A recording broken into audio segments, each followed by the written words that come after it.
Bonjour messieurs, je suis ravi de vous recevoir, Laodis et Tariq, pour parler en exclusivité un petit peu à chaud de ce qui vient de se passer sur OpenAI.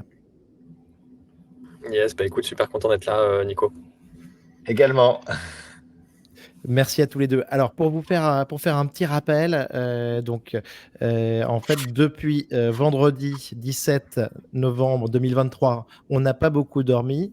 On est aujourd'hui mercredi 22 novembre. Il est 15h08 parce qu'il peut se passer des trucs à n'importe quelle minute. Donc vendredi 17, ce qu'on a appris, c'est que Sam Altman était viré par le board d'OpenAI. Samedi 18, une l'onde de choc s'est propagée. Dimanche 19, on a eu des pourparlers pour le retour de Sam Altman au poste de CEO. On a eu le début d'une pétition incroyable qui a abouti sur 750 signataires sur 770 employés d'OpenAI pour qu'ils reviennent. Lundi 20, un arrêt des discussions en nous disant qu'il ne reviendrait pas chez OpenAI. On s'est posé beaucoup de questions sur les GI. Lundi 20, on a appris aussi que Altman et Brockman rejoignaient Microsoft suite à des discussions dans le week-end avec Satya Nadella. Lundi 20, le deal n'était pas signé avec Microsoft. Mardi 21, ils nous sortent la voice accessible dans le ChatGPT à tout le monde. Mercredi 22, Altman revient et un nouveau board est nommé, un nouveau conseil d'administration est nommé avec Brett Taylor, Larry Summers et Adam D'Angelo. Messieurs, donc on vient de vivre 5 jours de folie. Ouais, C'est c'était ça. complètement ouf. C'était Alors, complètement ouf. Dingue. Je crois que j'ai rarement vu un truc pareil dans la tech. Alors, est-ce que Sam Altman est en train de vivre la vie de Steve Jobs, mais en vitesse 50? Pour moi, oui, en fait. En fait, ce qui est vachement intéressant là-dedans, dans cet event, il y a deux sujets. Il y a le sujet spéculatif de ce qui s'est vraiment passé. Alors ça, j'ai une hypothèse en tout cas, qui se renforce dans mon esprit là-dessus. Et il y a l'autre esprit, c'est Mhm. vraiment l'esprit de la culture que Sam Altman a réussi à créer, qui est l'entrepreneur Sam Altman, en fait. Il y a quelqu'un qui faisait un tweet hier en parlant de toutes les citations que Paul Graham a fait à propos de Sam Altman, où il disait que c'était le mec le plus ambitieux qu'il ait jamais connu de tous les entrepreneurs, qu'il était extrêmement fort à faire en fait de la politique, que c'était quelque part un vrai requin. Et je trouve ça hyper intéressant parce que ça détonne vachement avec le Sam Altman qu'on a rencontré, Nico, tu te souviens, à Paris, qui est en fait assez petit, Exact. très mince, qui parle pas avec une assurance démesurée non plus.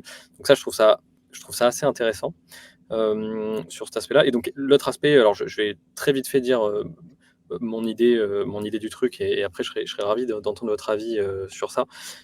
En fait, je pense qu'avec le recul, alors à mon avis, il s'est rien passé de grave. Je Mhm. pense que OpenAI avait une mission et une direction qui était complètement différente à sa fondation il y a quelques années. Que la boîte a de plus en plus. Alors, donc, ils ont constitué un board pour représenter cette mission-là, qui était beaucoup plus ouverte, Ouais. beaucoup plus open source, très décélérationniste, comme on dit maintenant. Euh, et que du coup, en prenant une direction de plus en plus commerciale, avec le partenariat avec Microsoft notamment, il y a un peu les stars du board qui sont partis, parce qu'eux, ils avaient le courage de partir. Et en fait, il y a une vraie question de statut, c'est-à-dire que quand on est au bord d'une boîte, il y a plein de gens qui ne sont pas des profils extraordinaires, pour qui être au bord d'une boîte sexy, c'est un vrai statut et ils ont envie de s'y accrocher. Elon Musk, il s'en fout complètement, comme le fondateur de LinkedIn, j'ai oublié son nom, Reid mais donc Hoffman, eux, ouais, ils sont bien sûr. Reid Hoffman, donc eux, ils sont partis. Et ce qui s'est passé, c'est qu'il est resté au board que les gens les moins importants, entre guillemets, les moins talentueux, sans doute, mais qui, eux, étaient toujours accrochés à l'idée de base d'OpenAI. Et à mon avis, Sam Altman, dans la plus pure tradition de la Silicon Valley, était dans une dynamique de move fast and break things. On va vraiment construire quelque chose de dingue. Et move fast impliquait de briser certaines des règles ou des valeurs qui s'étaient données au début. Et à mon avis, ce qui s'est passé, c'était plutôt death by a thousand cuts. C'est-à-dire que je pense qu'il y a eu 50, 60, 100 événements où Sam n'a pas forcément tout dit au board parce qu'il voulait aller plus vite et il savait qu'ils n'étaient pas forcément alignés sur certains sujets, et donc du coup qui s'empilait. Et c'est pour ça que je Hmm. pense que le board a été incapable de dire non, mais il y a ce truc-là qu'il a fait qui était abusé, parce que je pense qu'il y a eu, c'est arrivé très régulièrement. Je pense que Sam, dans sa tête, il se disait si je dois tout partager au board, on va jamais avancer. Ils ont trop peur de l'AGI. Moi, je vais faire mon truc. Et du coup, je pense qu'en prenant cette perspective-là, on comprend beaucoup mieux pourquoi il y a eu un point de rupture. Alors pourquoi maintenant, Hmm. je ne sais pas si c'est vraiment important. C'est juste que c'était inévitable à mon avis. Ouais. Il fallait qu'il y ait à un moment donné une purge du board d'OpenAI pour que OpenAI et Sam assument à 100% leur direction, qui n'est plus du tout celle d'OpenAI à la base. Et du coup, et je pense que c'est pas absurde que ça arrive au moment où tout est en train d'exploser, où ça va bien, où ils sont au cœur du cyclone, parce que c'est souvent dans les moments de haute intensité que les choses se tendent vachement. Quand il se passe rien, ça se tend pas. Donc avec le recul, moi je trouve que ça a beaucoup de sens. Je trouve que ça nous en dit beaucoup sur le caractère de tous les gens qui sont involved là-dedans. Je pense que, Emmett Shear, ou en tout cas, ils ont annoncé qu'ils feraient une investigation indépendante sur ce qui s'est passé. Je pense qu'on va apprendre plein de trucs sur Sam Altman. Hein. Alors moi, je l'aime beaucoup, c'est ce que je disais dans mon post LinkedIn aujourd'hui. Il faut dissocier le fait qu'on admire énormément Sam en tant qu'entrepreneur, qu'on trouve que Sam et Greg sont des gens très sympathiques, et l'aspect ultra rationnel c'est probablement un entrepreneur comme Elon Musk qui s'en fout un peu des conventions parce qu'il veut construire quelque chose d'extrêmement ambitieux, et ça ne matchait plus avec le board. Bien sûr. Merci beaucoup Léo pour cette analyse. Donc, il y avait trop de tension à quelques jours des 1 an donc, de l'anniversaire du lancement de ce produit, de ChatGPT, qui est devenu central et au cœur du réacteur. Tariq, toi, ta réaction à chaud un petit peu sur le sujet? Sachant qu'on a déjà discuté un petit peu dessus, on en a discuté ce week-end, on est passé par les montagnes russes aussi, tu me confirmes? Oui, bien sûr. Et puis j'ai eu pas mal d'infos à la fois de l'entreprise, dehors, de pas mal de gens. Et en fait, c'est pas très clair encore. Pour moi, je pense que je suis d'accord avec ce que tu viens de dire. Hein. On va apprendre des choses, mais on n'aura peut-être pas toute l'histoire tout de suite. Mais moi, ce que je remarque à travers ça, c'était Mitterrand qui disait, je crois qu'il redonnait cette quote, elle est du cardinal de Sèze, qui est « On ne sort de l'ambiguïté qu'à ses dépens ». Et pour moi, le monde de l'IA et son potentiel économique restait ambigu avec d'un côté des produits qui certes ont une valeur économique, mais sont pas magiques ou très sexy. Hein, le tableur Excel intelligent, des choses comme ça te fait pas rêver. Et il y a ce potentiel effectivement d'AGI, ce potentiel non réalisé en fait, qui crée la valeur d'OpenAI. Et en fait, d'une certaine manière, cette valeur stratosphérique, elle est liée à ce potentiel non réalisé dont on espère, parce qu'ils ont les meilleurs chercheurs, qu'ils vont la transformer en produit. Et dès qu'on enlève en fait ça pour que ça devienne exclusivement une boîte de produits, donc on quitte cette vision R&D et produit pour être dans une logique de produit pur, qui à mon avis est sacralisée ou en tout cas présentée par le fait que Bret Taylor, qui pour moi est un vrai génie du produit, hein, c'est entre FriendFeed, Quip et Google Maps, etc. C'est vraiment quelqu'un qui est excellent en produit, probablement l'un des meilleurs senior product de la vallée. Et le départ du board d'Ilia, qui était l'âme en termes de recherche là-dessus. Donc là, ça se sent. Alors, moi, ce que je vois à partir de là, c'est que clairement, le vainqueur, c'est Sam Altman. Il a démontré qu'il était indéboulonnable, littéralement. Il en a profité pour nettoyer le board et construire une forme de gouvernance qui lui convient. Je ne suis pas certain que la fameuse enquête indépendante va montrer tant de choses que ça, parce que je pense que voilà, c'est le monde de la politique. Moi, j'ai montré les boîtes et vous aussi. Hein. Il y a ce que tu dis parce qu'il faut le dire, et il y a la réalité. Et puis il y a des moments où tu entérines le fait que voilà, tu as des gens qui peuvent se détester d'un point de vue business, mais qui sont obligés d'avoir des discussions consensuelles sur ces sujets, parce qu'à un moment donné, il faut sortir de la crise. À mon avis aussi parce que les enjeux financiers et les risques juridiques financiers attachés sont importants. Sur Microsoft, moi j'ai pensé au départ évidemment c'était les grands perdants parce que ils venaient d'investir dans une boîte qui a explosé en vol et soudain tu te poses la question, est-ce que finalement ils vont récupérer ou pas leur investissement? Là, d'une certaine manière, ça s'est stabilisé. Voilà, et effectivement, ce que je trouve très intéressant, c'est que Satya Nadella était à la manœuvre et il a quand même réussi à coller les morceaux. Hein. Alors, je sais pas si vous connaissez cette La situation s'est retournée. On n'aurait pu pas imaginer pratiquement une démission de Satya et finalement il passe pour un super négociateur qui a apporté un soutien sans faille à OpenAI. Oui, et puis là, parce qu'il a bien joué. Moi, je ne sais pas si vous connaissez cette discipline japonaise que j'aime beaucoup, qui est le kintsugi. Tu sais, quand tu casses un objet en porcelaine, tu le recolles avec de l'or pour en refaire une, euh, Mhm, une tasse bien sûr. qui fonctionne, mais qui a été, dont tu vois les. Et j'ai un peu l'impression que OpenAI, c'est ça, hein. C'est quelque chose qui s'est cassé, dont on a recollé les morceaux et dont on espère qu'elle va avoir la même utilité pour le futur. La question que je me On est pose, sur de l'antifragile, Tariq. absolument, Ouais. Mhm. la question que je me pose, c'est que désormais, pour OpenAI, il y a un besoin de s'émanciper de Microsoft. C'est-à-dire que le fait qu'on ait imaginé tous, chacun d'entre nous, mentalement, de voir Sam Altman avec Greg et toute l'équipe chez Microsoft dans une nouvelle division AI, tout de suite, la valeur, d'un point de vue purement mental, la valeur de cette boîte a disparu. C'est-à-dire qu'il n'y a plus de magie. Tu vois, c'est soudain, tu te dis, OK, ça devient LinkedIn qui sont des super boîtes, mais tu sens que tu n'es pas, tu es dans une logique où tu peux pas t'émanciper. Parce que l'objectif d'OpenAI, c'est de se dire, un jour, je vaudrai plus que Microsoft.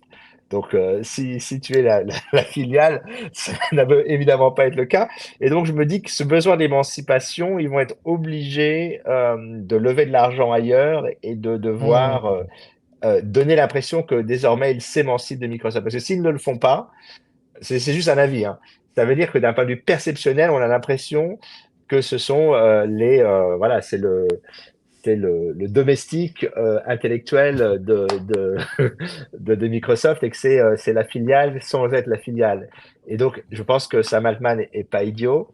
Il s'est servi de Satya Nadella pour récupérer, et de l'équipe évidemment pour récupérer le contrôle de la boîte, mais que désormais, il est obligé, c'est vrai qu'il n'a pas le choix, c'est de repositionner la boîte au-delà de Microsoft pour bien montrer que leur ambition et donc leur valorisation va au-dessus. D'accord. Donc même si on revient à la case départ avec le retour, bon bah après juste 5 jours de Sam Altman, Greg Brockman, donc dans OpenAI, c'est pas uniquement un retour à la case départ, ça a changé donc énormément de choses. Je Ça pense, enlevait un hein, voile de mystère, moi, je trouve, hein. pardon, tu Pardon, Tariq. disais? Non, je trouve Vas-y, que vas-y. j'abonde dans ton sens parce que il y avait un espèce de voile de mystère où on se disait Microsoft a investi dans OpenAI, mais Sam c'est un peu un chien fou, il fait ce qu'il veut, son but c'est de les manger à terme. En fait, il y avait cette espèce de truc où on avait l'impression que c'est Sam qui avait le contrôle, tu vois, c'est Sam qui invite Satya pour faire 2 mots quand il vient, quand il fait sa keynote. Il y a ce truc de en fait OpenAI, ils servent entre guillemets, ils se servent un peu de Microsoft, mais ils vont devenir beaucoup plus forts. Et effectivement, même si là, d'un pur point de vue OpenAI Sam, à mon avis, a raflé la mise en se mettant dans une position où il va tout contrôler et pouvoir aller all-in dans sa direction. Je suis assez d'accord avec le fait que maintenant, on a un peu l'impression que, tiens, Sam, il a dû se faire bail-out par Satya quand il était dans la merde. Et du Exactement. coup, peut-être que leur relation, elle est plus aussi indépendante que ce qu'on croit. Et ça a des implications sur la manière dont on Hmm. perçoit OpenAI. En fait, ça fait presque se dire, si demain Sam ou OpenAI fait un vrai breakthrough, tu as un peu l'impression qu'il va devoir aller voir Papa Satya pour lui demander s'il peut le release, comment il peut le release, etc. Alors que jusqu'à présent, en tout cas dans ma tête, je me disais, s'il veut sortir un truc de dingue, il s'en fout, il va sortir un truc de dingue tout seul, quoi. Il C'est a exactement ça. une forme d'engagement moral à partir de maintenant en fait. Je crois que c'est une bataille de perception, c'est-à-dire que tu dois, si tu es une startup cool, tu ne peux pas être dépendant d'un acteur qui est considéré comme, on va dire, blue chip, comme on dit aux États-Unis, blue chip, donc institutionnel. Tu Bien dois sûr. être le chien fou et, euh, et tu Tu dois peux pas te dire. utiliser tu peux pas utiliser Microsoft Teams quoi, c'est pas possible. Ouais, Clippy, il y a eu Non, et tous puis ce ces que tu mèmes sur disais, Twitter avec Clippy, le trombone là, dans Microsoft Word, en disant en fait, c'est ça. c'est pas Terminator qu'on va avoir, c'est un Clippy godlike. C'est hyper drôle, mais c'est vrai que ça en dit long. Les gars, Ah, notre temps est compté, donc je vais vous poser une question à tous les deux, donc de l'ordre que vous voulez. Selon vous, qu'est-ce que ça veut dire par rapport à l'AGI? Bah, ça tombe bien parce que c'était la question que j'allais poser parce qu'on avait eu cette Merci Tariq. discussion et cette discussion où tu m'as quand même ouvert les yeux sur le fait que l'AGI, il y a la business AGI, donc c'est-à-dire finalement le super stagiaire de bureau que tu peux vendre pour 30 ou 60 dollars, voire plus en fonction de ce qu'il sait faire, qui est capable tu lui demandes d'envoyer les mails, de traduire ça, de faire ci, d'aller chercher telle chose, de résumer tel texte, etc. Ben, typiquement le stagiaire de bureau que tu avais, et il te fait ça de manière, je dirais, claire et sans problème. C'est ça c'est ça la vision que veut Satya. Je suis pas certain que c'était la vision de quelqu'un comme Ilya, par exemple, Bien sûr. ou de pas mal de gens qui sont sur des logiques de super intelligence. Et donc, on n'a pas parlé évidemment des effectifs altruistes qui sont un peu partout, qui étaient chez FTX, qui sont chez Anthropic. Anthropic, dans Bien sûr. lequel, faut-il rappeler, Adam D'Angelo est utilisateur, parce que c'est la base de son produit, Po. Et qui a lancé un système similaire au GPTs, le fameux produit qui a été lancé il y a quelques jours par Mm. OpenAI. Donc tu sens que tu as une question qui va se poser, et à mon avis, qui va également avoir des ripple effects sur toute l'industrie. C'est qu'est-ce qu'on valorise aujourd'hui? Est-ce qu'on valorise le produit business? Dans ce cas-là, Brett Taylor est dans son rôle, il va créer le nouveau produit. OpenAI devient le nouveau produit, l'assistant. Peut-être réussir ce que n'avait pas réussi Siri en son temps ou Alexa. Mais il lui manquera évidemment le matériel, le hardware. Ça, c'est encore quelque chose que je mets de côté parce que c'était des discussions avec Johnny Ive. Qu'est-ce qu'elles vont devenir? On verra bien. Et de l'autre côté, la vision beaucoup plus bullish de la super intelligence qui aujourd'hui, à mon avis, est plutôt représentée par les gens euh, euh, de Google, donc la division, pardon, la boîte anglaise de Mm. Google, dont le nom DeepMind. m'échappe, qui fait Mm. voilà, DeepMind, qui fait Gemini et qui fait aussi AlphaFold, etc., etc. Donc on a peut-être un split en cours sur les AGI, Mm. plutôt business ou plutôt super intelligence scientifique. Et j'ai l'impression, alors c'est mon avis, que OpenAI a plutôt choisi d'aller du côté business. Alors, tout à fait d'accord avec toi, Tariq. Super intéressant. Moi, je vois une bataille en trame de fond que tu as commencé à évoquer entre effectif altruisme et effectif accélérationnisme. Je pense que ces courants ça va commencer à être important de savoir les distinguer et comprendre ce qu'ils vont faire, quoi. Ouais. Laodis, sur les GI? Moi, je pense que ça accélère la timeline de l'AGI qui va détruire beaucoup de jobs, c'est-à-dire, comme vous dites, l'AGI business, c'est-à-dire l'assistant universel, le truc qui a vraiment un usage day-to-day. Et je pense que ça ralentit la timeline de Dieu, d'une certaine manière, parce que effectivement, le départ d'Ilia, ou en tout cas l'importance moindre qui est accordée à la recherche pure versus à des usages qui vont découler, à mon avis, de ce que sont ce dont les GPT sont les prémices, sur lesquels, à mon avis, il va y avoir de plus en plus d'intégration, de plus en plus d'interaction et d'orchestration aussi, pour avoir quelque chose d'intéressant. Donc voilà, donc je pense qu'on va avoir, là, à mon avis, Sam, il va être full steam pour nous sortir quelque chose qui va être super puissant à l'usage day-to-day. Mais du coup, je pense que ça va repousser un peu le moment où on va avoir quelque chose qui va nous faire très peur. Hmm. Super, messieurs. On espère aussi qu'on arrivera à en savoir un petit peu plus parce qu'il y a quand même une part de mystère qui subsiste Oui, sur, et puis cette décision brutale du board. il y a quand même tu parlais de Satya très rapidement. Moi, ce que je trouve incroyable, c'est le silence total de Google à un moment où on aurait dû évidemment les voir se positionner là-dessus. Bien sûr, bien sûr. Et ouais, pour moi, juste si je peux dire une citation enfin, c'est je trouve qu'il y a souvent dans les événements historiques quelque chose d'un peu, enfin, je vais pas dire décevant, mais il y a quelque chose de moins grandiose, de moins splendide que ce qu'on a envie de croire souvent dans ce genre de choses. Même des fois, quand, je sais pas, une célébrité se fait tuer ou qu'il y a un événement historique et en fait, on se rend compte que c'était juste un mec tout seul. Enfin, tu vois, l'assassinat de Kennedy, je pense que c'est un bon exemple. Tout le monde veut croire à des trucs extraordinaires, mais en fait, si vraiment tu fais tes recherches, c'est quand même assez probable que ce soit juste un mec qui ait voulu le buter, quoi. Et c'est un peu décevant, et je pense que c'est pour ça qu'il y a plein de gens qui s'accrochent à des choses un peu grandioses. Et moi, il y a une citation que j'aime bien et qui m'est vraiment revenue en tête ce week-end, c'est qu'il faut jamais attribuer à la malice ce qui peut être expliqué par la stupidité, et que 9 fois sur 10, il y a juste rien de satisfaisant. Et je pense que la raison pour laquelle le board n'a rien dit du week-end, c'est parce que, comme je disais, à mon avis, c'est plus une death by a thousand cuts, c'est-à-dire c'est 1000 fois où ils ne sont pas mis d'accord et ça les a gonflés, il y a eu un tipping point, plutôt qu'un moment où ils ont chopé la main dans le sac dans quelque chose dont ils auraient pu parler en public. Et du coup, je pense que juste après avoir pris cette décision, ils ont eu très honte de ce qu'ils ont fait, parce qu'ils se sont dit, merde, on n'a aucun moyen de le justifier, à part à sortir les 42 histoires de machine à café, de la fois où il n'a pas dit ça à Bob parce que John, etc. Bien sûr, d'avoir donné 2 missions équivalentes à la même personne, un avis différent sur 2 personnes et un membre du board qui était, dans l'avion aussi au milieu des négociations et injoignable pendant longtemps. Très clair, merci Lao. Tariq, pour toi, le mot de la fin sur cette histoire avant qu'il y ait peut-être une suite? Bah, écoute, moi, je pense qu'on est, il va y avoir encore de nouveaux rebondissements, c'est évident. Mais ce qui est certain, c'est qu'on est arrivé à l'apogée de la hype AI et que là, on est entré de plein pied dans le delivery.